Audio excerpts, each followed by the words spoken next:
کہ مجھے تو ان کی شکل بھی نہیں دیکھنے دی، اس لیے مجھے اس موضوع پہ میرے سے تو بات ہی نہ کرے۔ فلمی ہیروز میں جہاں سکینڈلز اور معاشقوں کا رجحان بہت نمایاں رہا، وہیں ایک سے زائد شادیاں بھی فیشن ہوا کرتی تھیں۔ ہر ہیرو جو خاص طور پر فلم ساز بھی ہوا کرتا تھا یا تو کئی معاشقے لڑاتا یا پھر ایک سے زائد شادیاں کرتا۔ اپنی فلم میں کام کرنے والی جو بھی لڑکی اسے پسند آ جاتی اس کے ساتھ شادی رچا لیتا۔ اداکارائیں بھی بخوشی ان کے ساتھ شادی کر لیتی، کیونکہ چند ان کے ساتھ محبت میں گرفتار ہو جاتی اور کچھ ان کی دولت دیکھتی۔ مگر ان شادیوں سے کچھ اداکاراؤں کو بہت بھاری نقصان بھی اٹھانا پڑا اور ان کی زندگی تباہ ہو گئی، ان کے بچوں کا مستقبل تاریک ہو گیا، خاص طور پر جب کسی اداکارہ نے اس ہیرو کے ساتھ شادی کی جو پہلے ہی کسی اداکارہ کا شریک حیات تھا۔ ایسے میں معاملات مزید خراب ہوئے، کیونکہ ایک طرف پروفیشنل جیلسی تھی اور دوسری طرف سوتن کا دکھ۔ ایسے میں ہر اداکارہ اپنے شوہر کے ساتھ زیادہ قربت کرنے کی کوشش کرتی اور جو زیادہ چالاک ہوتی وہ کامیاب ہو جاتی، جبکہ دوسری کو بہت نقصان اٹھانا پڑتا۔ اور ایسا ہی ایک نام چکوری کا ہے، جس نے پنجابی فلموں کے معروف ہیرو کفایت حسین بھٹی عرف کیفی کے ساتھ شادی کی،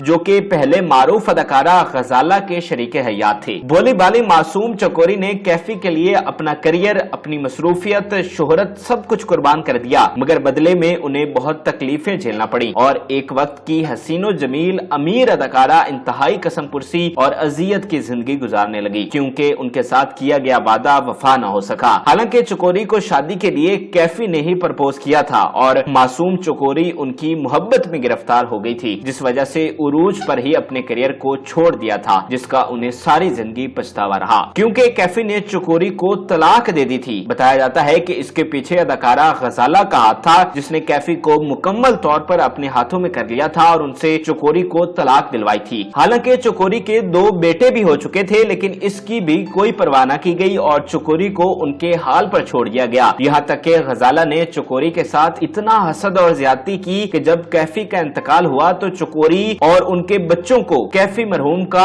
آخری دیدار تک نہیں کرنے دیا۔ چکوری بیگم کے بیٹے جنازہ کے راستے میں کھڑے رہے اور جب جنازہ گزرا تو چند لوگوں کے اصرار پر انہیں اپنے والد مرحوم کا منہ دکھایا گیا۔ چکوری یہی دکھ سہتے ہوئے اپنے بچوں کی تکلیفیں دیکھتے ہوئے دنیا سے رخصت ہوئی، مگر غزالہ کی ان کے ساتھ کی گئی زیادتیاں تاریخ کا حصہ بن گئیں اور چکوری کے بچے آج تک اپنی ماں کے ساتھ کی گئی زیادتیوں کو جب یاد کرتے ہیں تو ان کی آنکھیں نم ہو جاتی ہیں۔ غزالہ اور چکوری کی یہ کہانی 70 کی دہائی میں شروع ہوتی ہے۔ دونوں کے کریئر کا آغاز کچھ سال کے وقفے سے شروع ہوا۔ غزالہ نے 1966 کو فلمی دنیا میں قدم رکھا، لیکن انہیں پہچان 70 کی دہائی میں ہی ملی، جبکہ چکوری 1971 کی فلم محبوب مٹھی سے فلمی دنیا میں وارد ہوئی۔ دلچسپ طور پر دونوں کو بھٹی پکچرز کے بینر تلے جگہ ملی اور بھٹی برادران ان کے لیے وجہ شہرت بنے۔ غزالہ اور چکوری دونوں بے حد خوبصورت اور اچھی اداکارائیں تھیں، دونوں پرفیکٹ پنجابی جٹیاں تھیں۔ اس وقت بھٹی برادران اور ان کی کمپنی بھٹی پکچرز دونوں ہی عروج پر تھے۔ البتہ چکوری کی نسبت غزالہ نے بھٹی پکچرز کے ساتھ زیادہ کام کیا اور ان کی وجہ شہرت زیادہ تر بھٹی پکچرز ہی بنے، جبکہ چکوری کو مولا جٹ نے شہرت کی بلندیوں تک پہنچایا۔ بہرحال کسی بھی وسیلے سے دونوں اداکاراؤں نے کیفی کے ساتھ کام کیا۔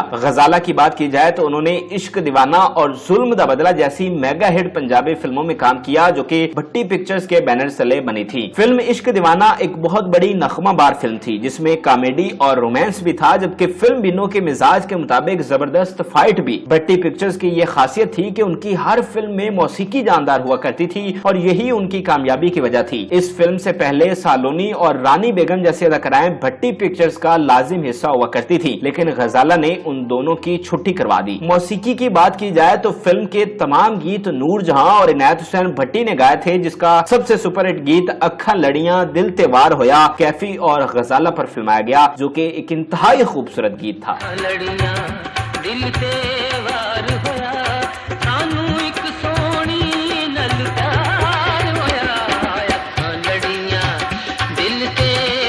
دوسری جانب ظلم دا بدلہ بھٹی پکچرز کی سب سے بڑی فلم تھی۔ یہ بھٹی برادران کی پہلی ڈائمنڈ جبلی فلم تھی جس نے ہر طرف دھوم مچا دی تھی اور اس فلم کی مرکزی جوڑی کیفی اور غزالہ تھی، اور اس بار بھی فلم کا سب سے ہٹ گیت ان دونوں کے حصے میں آیا تھا، جس کے بول کچھ یوں تھے کہ تینوں اپنا بنا کے سونیے ہن اسا دنیا تو نہیں ہو ڈرنا۔